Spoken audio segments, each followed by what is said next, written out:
Don't you love that smell? Smell of a new study. That new study smell is just wonderful, isn't it? Just feels so great and so timely. What we're going to be looking at the next few weeks is this issue right here, the devices of the devil. And right now, I've got a massive list. I'm trying to whittle it down to like 6 or 7 or so. I'm going to try to avoid 7 because that's perfect, and the devil doesn't deserve perfect, right? He just doesn't. So probably be 6 or 8. But we're going to be looking at the various devices of the devil because, folks, we are at what? War. There's actually been a lot of talk this week about war. We're at war as a society. We're at war, even with football games. We're at war, you know. Everybody's fighting each other. Everybody's, you know. That's not the war we're talking about, folks. In fact, on your piece of paper, I mention here that while we battle against flesh and blood, and we do, we often battle against flesh and blood. We argue and we scream and we yell and even sometimes, evidently, attack. And we fight over power and influence and money and things of this world. And as we fight flesh and blood and things we can see, the real enemy does what? Laughs. We're playing right into his hands. I don't know how many times that I saw this week how what happened at the Capitol is playing right into the hands of the Chinese, or what the other side is doing is playing into the hands of the Russians, or what they're doing is playing into the hands of Iran. They're all playing into whose hands? The devil's hands.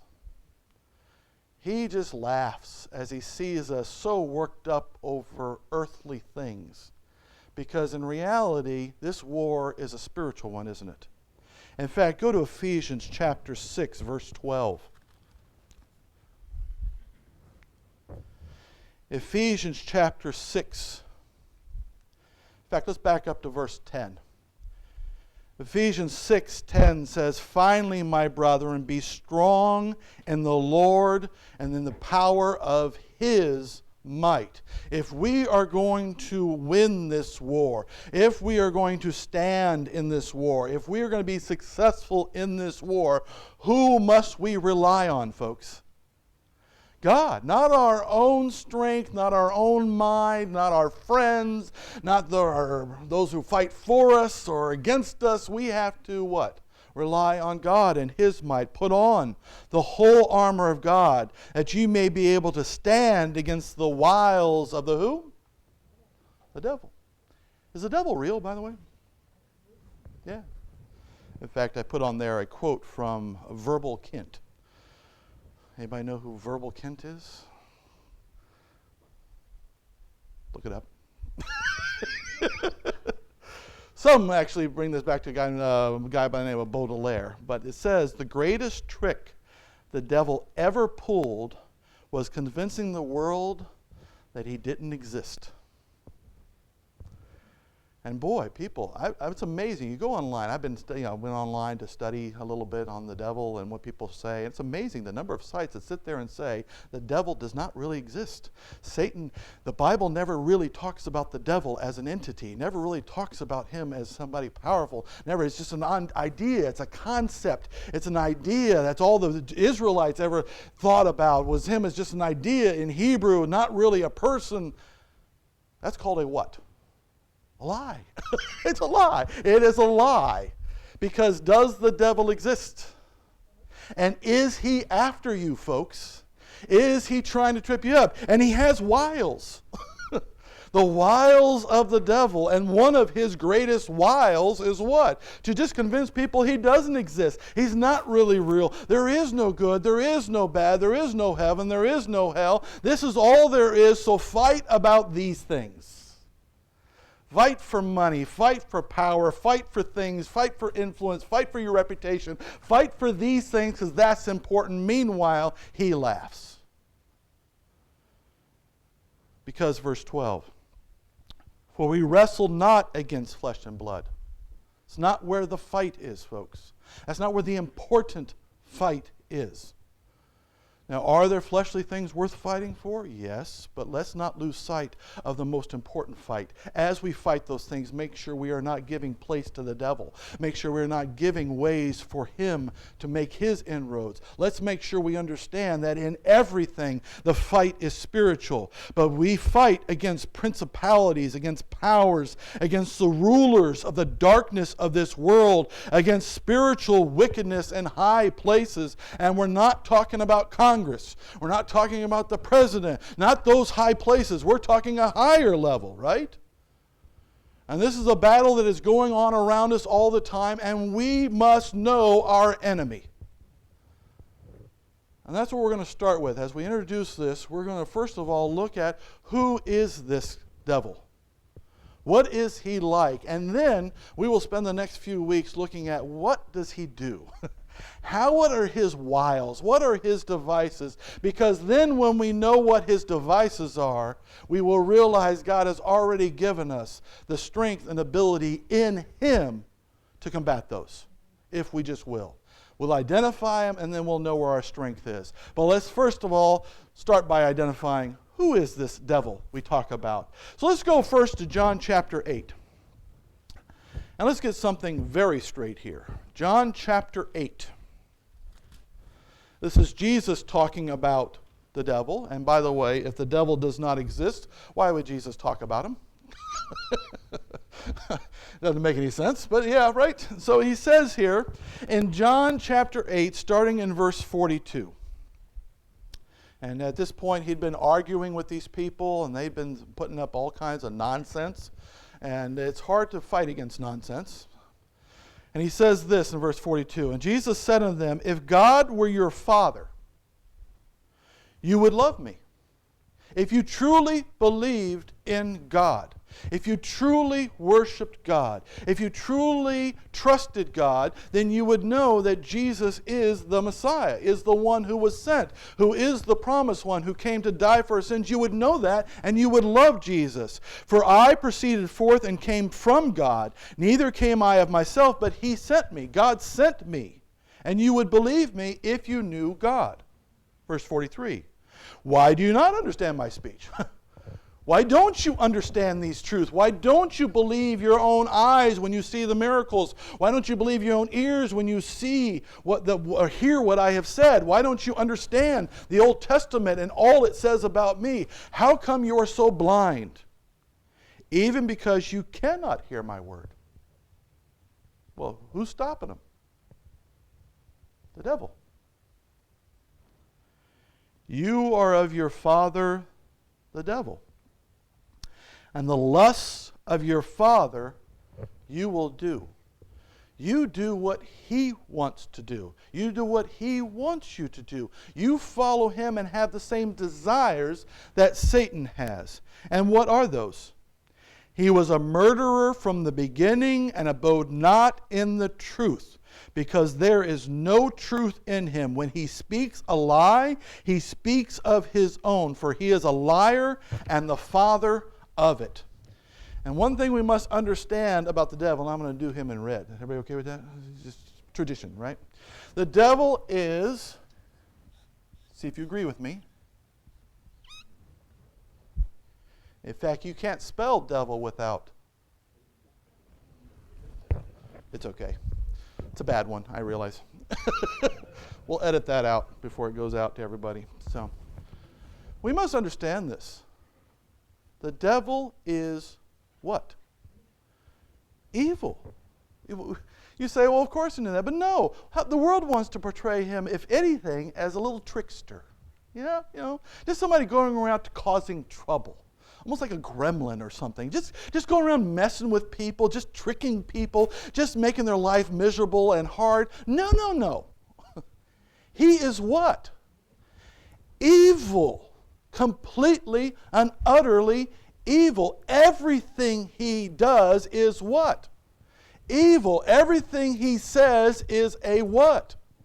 Lie. He cannot do truth. He cannot do good. And this is going to come important as we look at his devices, because he wants us to trick us into thinking, well, he's not so bad. No. Everything he does is what? evil. He's a murderer from the beginning. He knows not the truth at all. If he speaks a lie because that's who he is. He's a liar from the beginning, and this is not me saying this. This is somebody who actually knows him. How long has Jesus known the devil? He knew him before he fell. He knew his heart. He knew everything about him because Jesus is God and he knows the devil. He knows he's real. He knows his heart. He knows everything about him, doesn't he? And he says he is what? He is evil. So don't let him trick you into thinking, well, this is good for you. This is all right. In fact, we'll look at a second quote next week that says the second greatest trick of the devil is for us to believe that he is a good guy, that he's not so bad. What do we have to know?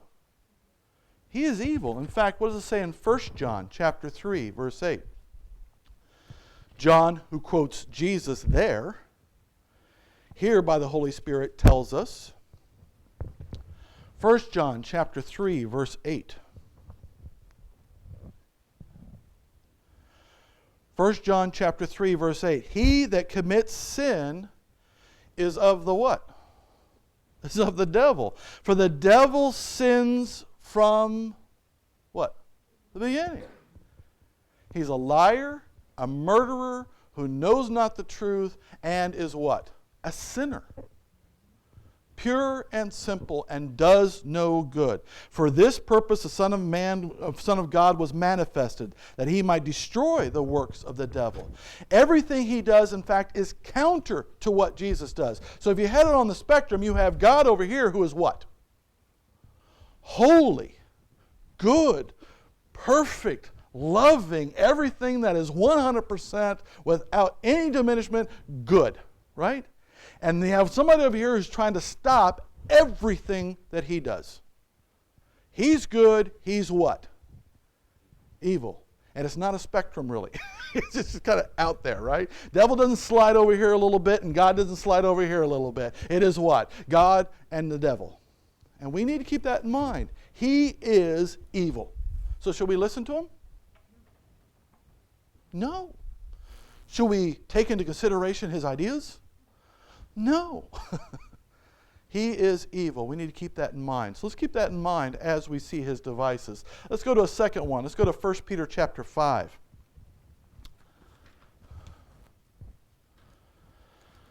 1 Peter chapter 5. Looking at verse 8. And he's talking to Christians here, and he says, be sober. This is real, isn't it? Be thoughtful, be vigilant, because your adversary, the devil, as a roaring lion, walketh about seeking whom he may what? Devour. We have to keep this in mind. The devil is dangerous, isn't he? He's dangerous to who? Us? Everybody, isn't he? So don't think of like, oh yeah, he's evil, God's good, he's over there, evil over here, but what has that got to do with me? He is your adversary. If you are a child of God, if you know Jesus Christ is your Savior, the devil is your adversary. He sees you as the enemy, and he hates you, and he wants to take you out. His devices are intended to devour you, to destroy you. Now, he cannot take away your salvation, but what can he do? Oh, so many other things. And again, this isn't just a little trickery, a little mischief. It is meant to destroy. It is meant to devour. It's meant to make your life and those around you miserable. He hates you. He's your adversary, and he goes to and fro throughout the world just looking at who he can devour. He is dangerous to you.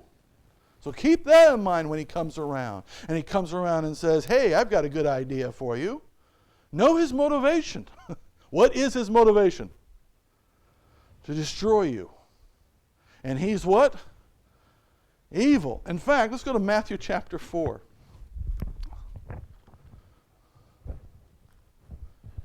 Let's be reminded of something right here. Matthew chapter 4.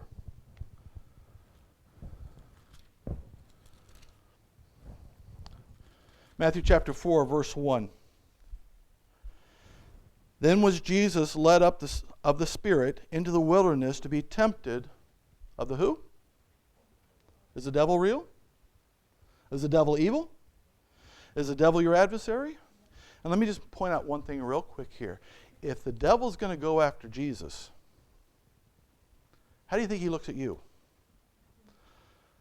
You're a layup. You're called easy pickings, right? He went after Goliath here. He went after God, didn't he? And he had no problems. I'm going after God. I'm going to try to take out God. I'm going to try to thwart the plans of God. I'm going after Jesus. And if he has no qualms about going after Jesus, will he have any qualms about going after you? Not at all. That's what makes him so dangerous. Verse 2, and when Jesus had fasted 40 days and 40 nights, he was afterward, of course, hungry. Wouldn't you be? And when the tempter came to him, he said, if thou be the Son of God, command that these stones be made into bread. And what I want you to understand is he is dangerous, and he will come after you. And when does he like to come after you? When you're weak. Does he know your buttons? How many of you know your buttons? I know most of my buttons. Lack of sleep, frustration, hunger maybe. We got a lot of buttons. We got a lot of times when we're weak, and who knows them too? Satan knows them. And is he ever afraid to come push them? If he wasn't afraid to go after Jesus, he ain't afraid to come after you. And he is dangerous. And he came after you. Anybody understand what he went after first there? His ego. How many of us have an ego? Raise your hand high if you got a big ego. What do you say? If you are the Son of God. Will he come after us sometimes and say, if you are really a Christian, if you are really a good person, if you're really as great as you think you are, and he'll start pushing those buttons, won't he? Don't take him lightly. That's why Jesus says, when God says in Ephesians, what? You need to put on the armor of God. You need to seek God's help. You need to stand up in his might, because the wiles of the devil are coming after you. He is evil, and he is what? Dangerous. What else is he? Let's go to 2 Corinthians chapter 11. After you get there, not before, close your eyes for a second. Close your eyes before you get there. It just becomes very difficult to find. I want you to close your eyes for a second, and when I say Satan, what do you picture? How many got red? Maybe hooved? Little pointy horns, pitchfork, you know. Why do we picture him that way? Where in the Bible does it say he's got horns and a pitchfork? Where does it say he's red?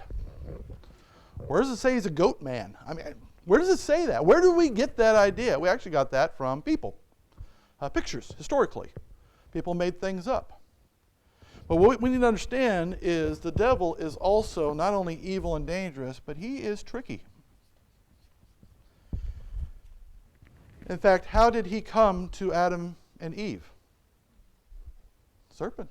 Just one of the animals. One of the more subtle animals. But just one of the animals, right? He just came and said, hey, what did God really say? And they listened. How will Satan come to us? Will he come to us with the pitchfork and everything and say, on your little shoulder over here, and say, hey, you really ought to do evil? No, you'd see that and say, what? You're the devil. I learned you're evil and dangerous. I know you. But he doesn't always come us that way, does he? In fact, what does it say here in 2 Corinthians chapter 11, verse 13? And in this section, he's talking about false prophets. And let's face it, false prophets also will not come with it plastered across their forehead, I'm working for the devil. Right? They'll come with nice words and nice suits and nice haircuts and stuff. And they'll come saying nice things. And what does it say? For such are false prophets, deceitful workers, transforming themselves into the apostles of Christ, making them look like followers of Jesus Christ. Isn't that what the Pharisees during the time of Jesus were? Everybody thought by the way they looked, by the things they did, by the things they said, by the way they prayed, by the way they gave money, that they were the spiritual leaders, that they were with God, when in fact they were what? Lost. Lost just like the people they were teaching to be lost. Verse 14, and no marvel, for Satan himself is transformed into an angel of what? Light. You have to remember, he is an angel. He's a fallen angel, but he is still a what? An angel. And he can transform himself. If he can transform himself into a serpent, what else can he transform himself into? Anything. And who can he use? Anybody, right? Who's willing to follow him. And it all looks so good. In fact, that's where we've run into problems, isn't it? Isn't that where Eve ran into a little bit of a problem? He came along and whispered in her ear, hey, you won't surely die. And what did she then do? She looked at the fruit and said it looked good for eating. Should we trust our eyes? Should we trust the way people look? Should we trust our own idea of whether they are right or wrong? Because let's face it, the devil is what? He's tricky. And he will use lots of different things that look good, things that sound good, they sound right, when in fact they are what? Evil and dangerous. We got to be careful, folks, because he is tricky. You ready for some good news, though? Because that's tough. First of all, the good news is God's on our side. And is God bigger than him? Oh yeah. Can God defeat him? No problem. In fact, that's what we're going to see. Let's go to Job chapter 1.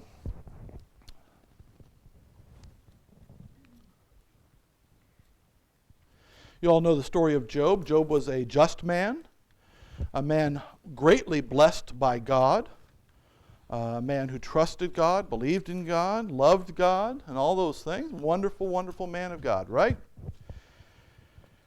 And then what happened? This page is sticking together here. Job chapter 1. Let's start in verse 6. Now there was a day when the sons of God came to present themselves before the Lord, and Satan came also among them. Why? Because he is a creation of God. In fact, the reality of the matter is, yes, he's evil, yes, he's dangerous, yes, he's tricky, but he is also limited. Is the devil God? Is he a creator? No, he's the created. He is an angel, right? He is not a creator. He is not omnipresent. He is present in one place at one time. That's why he has to go to and fro throughout the earth, seeking whom he may destroy, right? He is not everywhere at all times. He is not all-powerful, is he? He cannot just do anything he wants. He does not have that kind of power. He does not know everything. Now, he's been around a long time. He has a tremendous amount of knowledge. But does he know everything? He is not God. He is limited. He is a creature created by God, and he must answer to whom? To God. Verse 7. And the Lord said unto Satan, Whence comest thou? And by the way, does God know where he was? Yeah, God knows where. But he wanted to hear him say it. Then Satan answered the Lord and said, From going to and fro in the earth, and from walking up and down in it. And the Lord said unto Satan, Hast thou considered my servant Job, that there is none like him in the earth, a perfect and an upright man, one that fears God, and escheweth, turns from evil? Then Satan answered the Lord and said, Doth Job fear God for nothing? Oh, yes, sure he believes in you. Sure he trusts you because, verse 10, hast thou hast not thou made an hedge about him, and about his house, and about all that he hath on every side?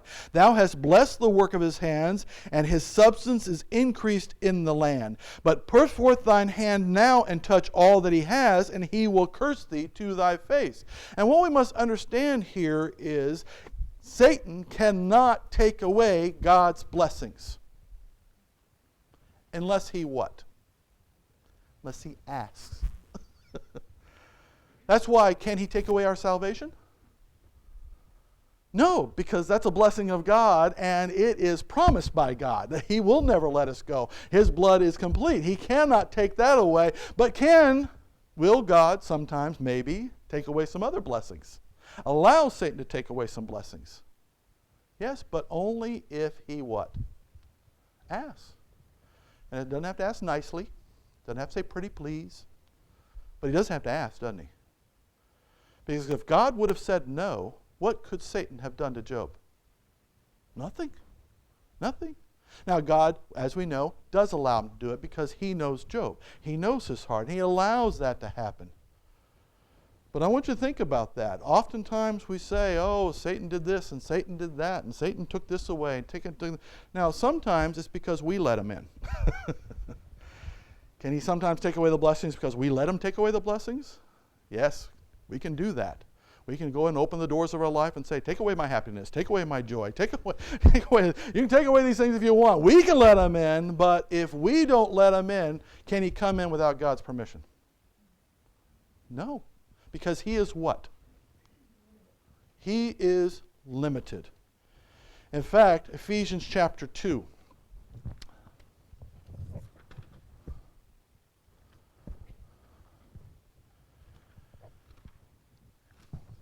Ephesians chapter 2, verse 1.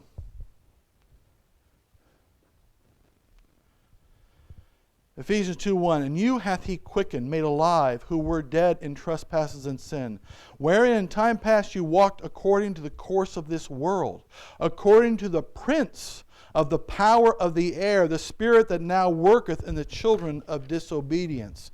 And this is just a reminder that you have to know he is limited, and what is his domain? Earth. And you say, wow. He gets earth. His domain is the earth. Well, hold on, folks. How many of you have ever looked down at an anthill and thought, boy, what a great kingdom that ant has. Boy, to be king or queen of that anthill, boy, they got it made. Do they? This dumpster fire we call earth is his kingdom. You ever think about that? This is what he got stuck with. He got stuck with this earth. He got stuck with us. This is because does he have dominion over heaven? No. Does he have dominion over the universe? No. He has dominion over what? Over earth, and only because who allows it? Because God allows it. He is limited. And we need to understand that. He can't do it. Will he sometimes promise things? Yeah. Will he sometimes threaten things? But what can he do? He can only do what we allow him to do, or who allows him to do. God allows him to do. So he is limited. Let's keep that in mind, okay, as we move forward. And lastly, my favorite, the devil is a loser. Now, if I didn't have God backing me up on that, I would not say that. Because you have to remember he's what? Evil and dangerous and tricky. But the fact is, we need to keep that in mind. Is he going to win? I've mentioned this before. I'll mention it again because I think it's so wonderful to think about in this terms. How many have ever watched an old basketball game or an old football game or an old baseball game? That's what I got caught doing. Remember I mentioned this? I was watching the Nationals play the Houston Astros in the World Series last year. I was watching it early this year. They were replaying it because they didn't have any baseball on. And I'm sitting there and I'm watching the game and I find myself getting nervous because the Nationals are down in Game 7. How possibly could they come back? They're going to lose the World. They'd already won the World Series. Why am I getting all upset? Why am I getting excited? I know how the game ends. And sometimes we fall into the same thing, folks. We look at this world and say, oh, it's all going Satan's way. Satan's going to win. Oh, the evil are going to win. Oh, the lies are going to win. Oh, no. Game's over, folks. It's been over from the beginning. It's been over before he even created everything. Even before the game began, it was over. And who wins? God and his people win. In fact, let's go look at the end. Let's go look at the end of the book. There are spoiler alerts, so if you're one of those that doesn't want to know how it ends, tough, because you really know how it ends. Revelation chapter 12.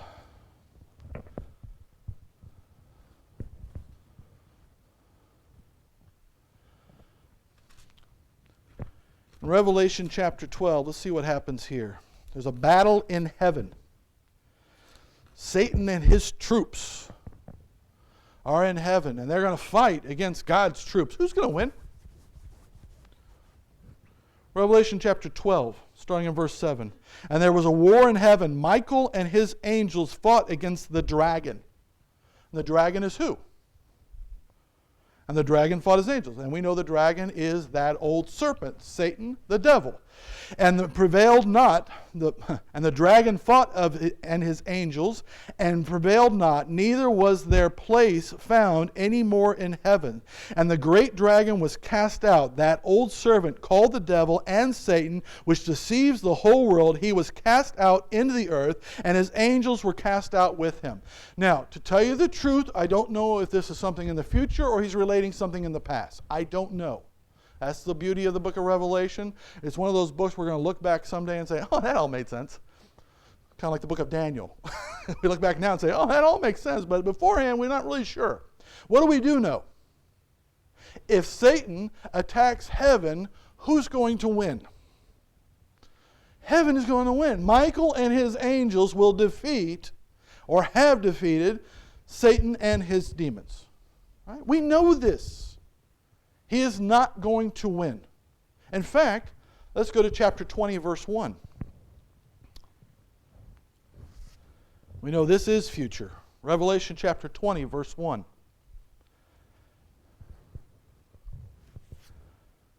This is after Armageddon, which, by the way, who's going to win the Battle of Armageddon?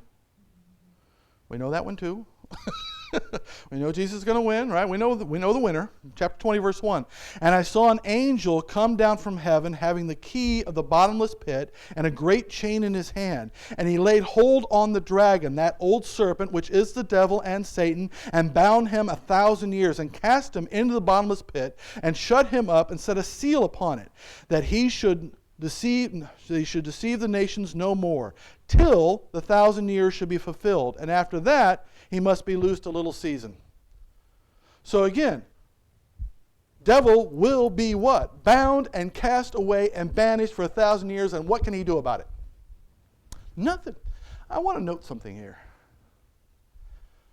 Is it God that defeated Satan and his angels in heaven in chapter 12? No, it was Michael and his army.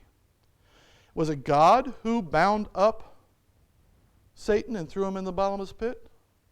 No, it was a what? Angel. I want you to know he is what? Limited. God can have anybody do it. God can use anybody. God is so powerful that he only needs his angels for that one, right? So don't think of him as too powerful, but he is powerful. But not too powerful, not for God, is he?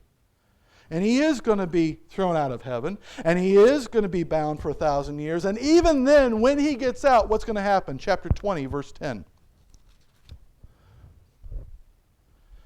After he comes out and he deceives the nations again with his poisonous tongue coming out, deceiving everybody so that the whole world now wants to come and destroy Jesus and his army. Verse 10. And the devil that deceived them was cast in the lake of fire and brimstone, where the beast and the false prophet are, and shall be tormented day and night forever and ever. That's his end, because he is a what? He's a loser. Does he know that? but he likes to believe he's not going to win. I mean, he's not going to lose, right? He likes to think, I'm going to win, I'm going to win, I'm going to win. No, what does God say? God says he loses. And which side are you on? Are you on God's side? How many winners we got here today? But where's the devil? And where's the false prophet? And where's the beast? And eventually all those whose names are not written in the book of life will be cast into the lake of fire, a place that was prepared for whom, according to the Bible? For the devil and his followers. It's a foregone conclusion he will lose. So that's who we're coming up against. Is he evil? Yes, everything he does is evil. Everything he says is a lie. He is also what? Dangerous. Dangerous to who? Everybody, but remember, he's dangerous to you. He's coming after you. That's why we got to trust in God, right? He is also what? Don't trust your eyes. Don't trust your thoughts. Don't trust your understanding. He's tricky. He's been doing this a long time. How long has he been deceiving people? Since there were people. He's been doing this, right? But remember, he is also limited. God is greater than him. By far greater than him. That's why we need to put our trust in him, right? And he will also lose. Let's trust God that he will put an end to this someday. But in the meantime, trust in the Lord to overcome. So what we're going to look at the next few weeks is the various devices of the devil. And you're going to see they'll all start with the letter D. That's just appropriate, I thought. Now we're going to see how he has always come after us and how he is going to come after us. But in all of them, will God give us the strength to overcome? Will he give us the tools to overcome? We just have to be aware of it. Know your enemy. But also know the one that can give you the victory. Jesus Christ our Lord. Amen?